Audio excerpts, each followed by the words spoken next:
एक बहुत बड़ा यूट्यूबर, एक वीडियो जिस पर 50 लाख से ज्यादा व्यूज और एक ऐसा गहरा पारिवारिक राज। ये कहानी है UK07 राइडर की, जिनका एक वीडियो रातों रात गायब हो गया और अपने पीछे कई सवाल छोड़ गया।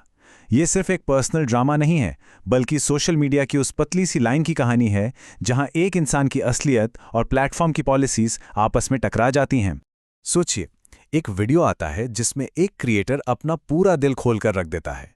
वो वीडियो देखते ही देखते वायरल हो जाता है और फिर अचानक गायब।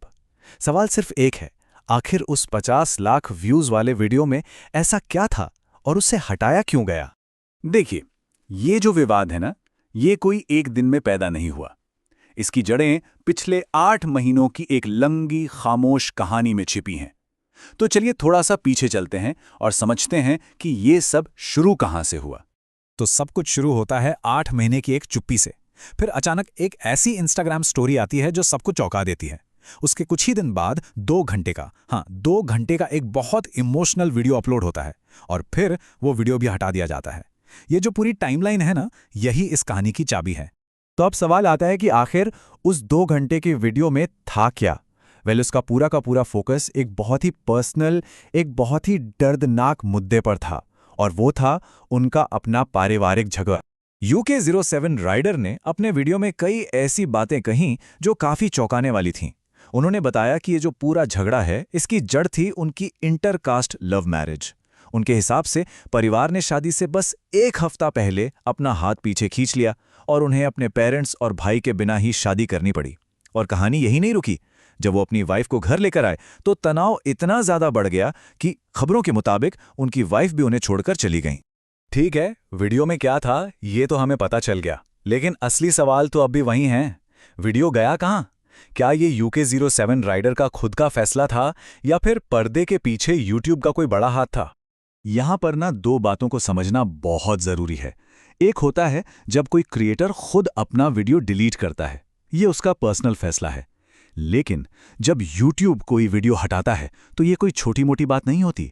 इसका सीधा सीधा मतलब है कि प्लेटफॉर्म का कोई बड़ा नियम तोड़ा गया है। ये दोनों बिल्कुल अलग अलग बातें हैं। और इस केस में जवाब एकदम साफ है। वीडियो UK07 राइडर ने खुद नहीं, बल्कि YouTube ने हटाया था। और वजह थी उनकी सर्विस की शर्तों का उल्लंघन। देखिए, YouTube की एक पॉलिसी है हार्मफुल और डेंजरस कंटेंट पॉलिसी। हिंदी में कहें तो हानिकारक या खतरनाक सामग्री वाली नीति। ये पॉलिसी बहुत सख्त है। ये किसी भी ऐसे कंटेंट पर रोक लगाती है जो किसी भी तरह के आत्म नुकसान या खतरनाक काम को बढ़ावा दे, चाहे वो मजाक में ही क्यों ना कहा गया हो। तो सवाल है कि गलती हुई कहां?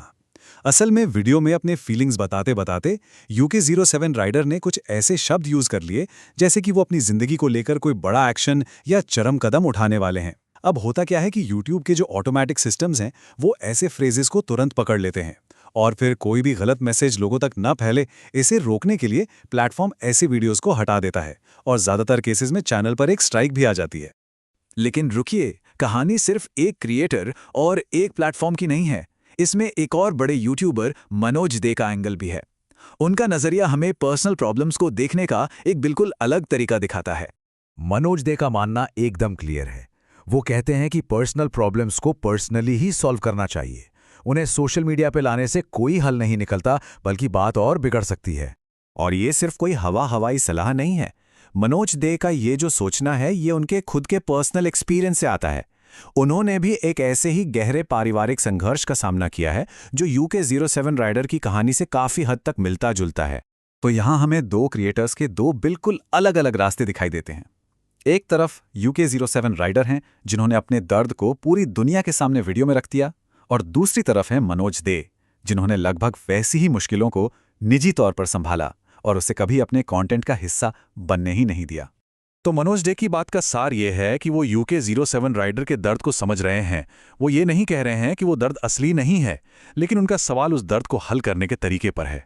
उनका मानना है कि इसका सल्यूशन पब्लिक में नहीं बल्कि प्राइवेट में ढूंढना चाहिए।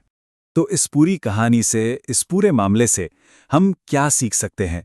देखिए, ये बात सिर्फ 2 यूट्यूबर्स की नहीं है, बल्कि ये हर उस इंसान के लिए कुछ जरूरी सवाल खड़े करती है जो कंटेंट बनाता है या देखता है। इस पूरे मामले से 3 बड़ी बातें समझी जा सकती हैं। पहली, प्लेटफॉर्म की पॉलिसी को समझना बहुत जरूरी है। कई बार जो हमें लगता है कि हम बस अपनी सच्चाई बता रहे हैं, वो असल में नियमों के खिलाफ हो सकता है। दूसरी बात, अपने पर्सनल झगड़ों को पब्लिक करने के ऐसे नतीजे हो सकते हैं जिनके बारे में हमने सोचा भी ना हो। और तीसरी और सबसे ज़रूरी बात, हर पर्सनल प्रॉब्लम कंटेंट बनाने के लिए सही नहीं होती, भले ही आपका ब्रांड कितना भी पर्सनल क्यों ना हो। और आखिर में ये पूरा मामला हमें एक बहुत बड़े सवाल के सामने लाके खड़ा कर देता है। एक क्रिएटर के लिए अपनी असलियत दिखाने और ज़रूरत से ज़्यादा पर्सनल बातें शेयर करने के बीच वो पतली सी लाइन आखिर कहाँ है? ये एक ऐसा सवाल है जिसका जवाब शायद हर क्रिएटर को खुद ही ढूंढना होगा।